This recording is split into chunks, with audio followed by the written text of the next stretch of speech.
So, Channing, what made you want to make this movie?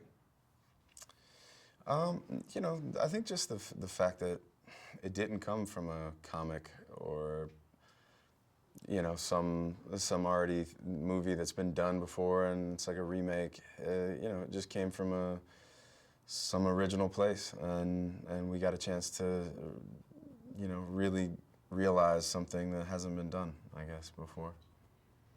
Your character has such a unique way of slicing through the air, at top speed, but it's not flying in a traditional sense. Can you explain how Kane gets around? Yeah, in real life it was inline skates, it was rollerblading. And that was a bit concerning when I've never skated in my life. I did grow up in the 90s, and they did come through Florida, and I think I put them on like once, and I think I landed right on my back as soon as I put them on, and I didn't put them on ever again.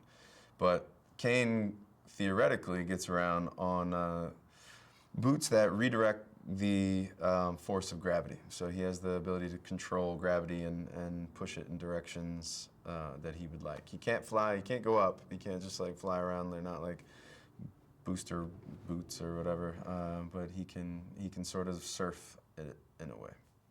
Definitely very cool. You trained with a skater Chris to create the illusion of these gravity boots and spend a lot of time on skates, which you were mentioning before. That was new for you. What was that process like? It was, again, like I was saying, like I'm not very adept with skates, especially inline skates, and I don't know who is nowadays, but it was just really the fact of not taking them off. You just live in them and go around, do little things in them, because fighting in skates is a completely different thing. You do some sort of move or whatever, and you overcommit, you land on your face. If you lean back too far, you land on your back. And with these skates on, you have to sort of stay in the center, and it was a very hard-earned learning process. Following up on that, compared to other films that you've done before, what can you say about the level of stunts and action that you accomplished here? That was probably one of the most attractive things to me about playing a part, because the Wachowskis didn't even know how they were going to do some of this, effects, how they were going to do some of the action, because the combination of camera and movement and then the CGI, it was a very crazy, complicated equation, and we were figuring things out on the day. Like, we were exploring as we were shooting. Do you feel your dance training has an influence on your ability to handle the physical demands of this kind of action? Yeah, I mean, I think dance in any situation physically will help you. It teaches you just control of your own body and control of your own space in relation to someone else's space. Yeah. And also, the movie brought together a lot of creative talent from all around the world.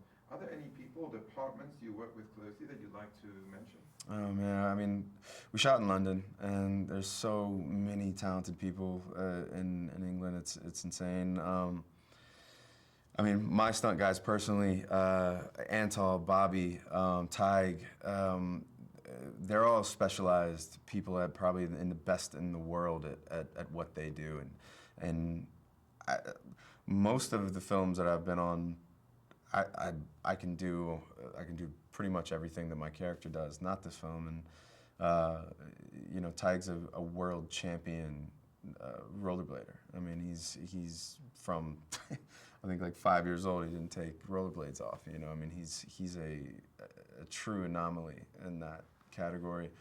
Bobby is, I mean, there's nothing he can't do physically. I mean, he could run up this wall and do anything that I mean, he's just like he defies gravity, and he looks like Brad Pitt, so it's insane.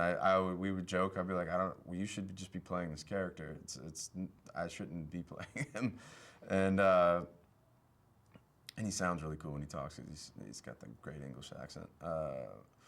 Antal, you physically can't break him. Like, they tried, and you can't break them. And I was just blessed to just, sort of sit back and watch these guys do what they do in the best of every category that they do it in. Yeah, amazing, these guys. Yeah. Kane has a complicated relationship, I like that a lot in the movie, with his former commanding officer, Stinger, played by Sean Penn. They're friends, but they also have a bad history there. Could you talk about that relationship and about working with Sean? Yeah, I mean, look, Sean Bean's he's a legend. Like he's been in I mean, everyone knows it better than I know it. But just hearing his voice, you go, holy, like you're in a scene. Like it's this epic scene. It's just got an iconic voice. And he's a iconic actor, truly. And what can you say about the relationship with your character? Because I really like that in the movie. So Sean Bean was the commanding officer of Kane, my character in the film, and the history was that Kane bit a royal, and in a moment of rage, really broke the law, and Stinger, because he loved Kane and was in charge of Kane, fell on the sword in a way, and when Kane was about to be put down and put to death, he spoke up for him and took it and got his basically stripped of all his authority.